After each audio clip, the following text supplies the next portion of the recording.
જય ભીમ, જય ભારત, જય સંવિધાન. હવે કાલ જે ઓલો ભાઈ ગાળું બોલ્યો હતો ને, એણે માફી માગી લીધી છે, તો એનો ઓડિયો પાછળ મૂકું છું, તો એ સાંભળી લેજો. જો કે મારે માફીની જરૂર નહોતી, પણ જે બાબા સાહેબનું અપમાન થયું હતું અને જેણે કર્યું હતું એ વ્યક્તિની તરફેણ લેતો હતો, એટલે એ મને થોડીક તકલીફ હતી.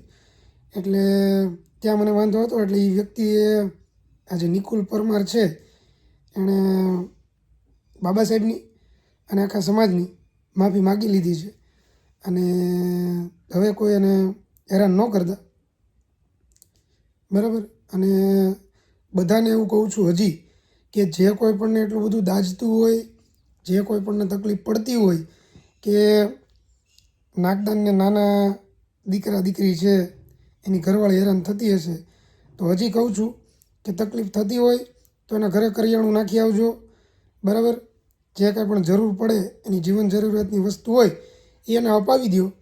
પણ આવી બધી, કેમ કે આ ભાઈનો જ્યારે માફી માગવા ફોન આવ્યો ને ત્યારે આ ભાઈએ મને એવું કીધું કે ભાઈ મને એવું હતું કે એના દીકરા દીકરી નાના છે અને એની ઘરવાળી એનો પરિવાર હેરાન થાય, તો ફરિયાદી કે નામદાર કોર્ટ કે પોલીસ જો આવું વિચારવા બેઠે ને કે ભાઈ એના દીકરા દીકરી છે, પરિવાર છે, તો હરેક વ્યક્તિ કોઈ પણ જે કોઈ પણ ગુના કરતા હોય એને પરિવાર હોય જ.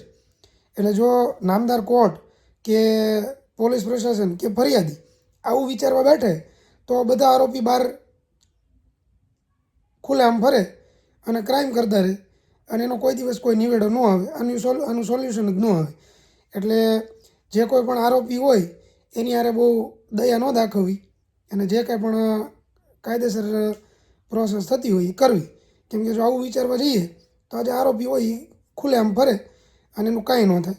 એટલે આટલી બધી દયા બહુ ન રાખવી, અને દયા રાખવી હોય તો એના પરિવારનો ખરેખર કોઈ વાંક નથી. એટલી બધી દયા આવતી હોય તો એના પરિવારને હેલ્પ કરવી. બાકી અહીંયા ખોટા ડીંગા ન હાંકવા કે આમ કરી નાખું ને તેમ કરી નાખું ને છોડાવી લેવાનું, બરાબર.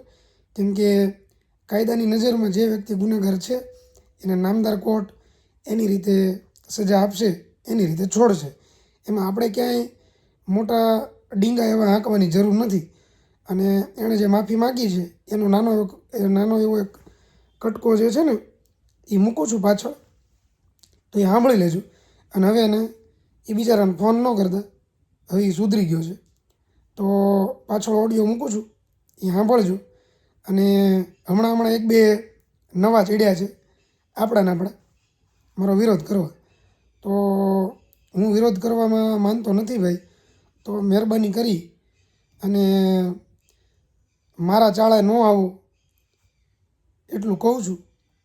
પછી હું ચાળા લઈશ અને હું ખોદીને કાઢીશ તો તમે ક્યાંથી શરૂઆત કરી હતી અને ક્યાં આવીને અત્યારે તમે ઊભા છો અને તમે શું ધંધા કરો છો એ બધું હું ખોદીને કાઢીશ. એટલે જે આપણા જે અત્યારે હળિયું કરે છે ને હમણાં એક બે દિવસથી, જેને ગમતું નથી, તો મહેરબાની કરી અને મારા ચાળા લેવાનું રહેવા દો. આટલું કહી અને સમજાવી દઉં છું. અને પાછળ ઓડિયો મૂકું છું ઓલા ભાઈનો, નિકુલનો, તો એ સાંભળી લેજો.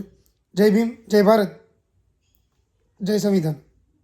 બાબા સાહેબ ને ખોટું લાગ્યું હોય અને આપણી સમાજ ના કોઈને ખોટું લાગ્યું હોય તો એના માટે હું માફી માંગુ છું.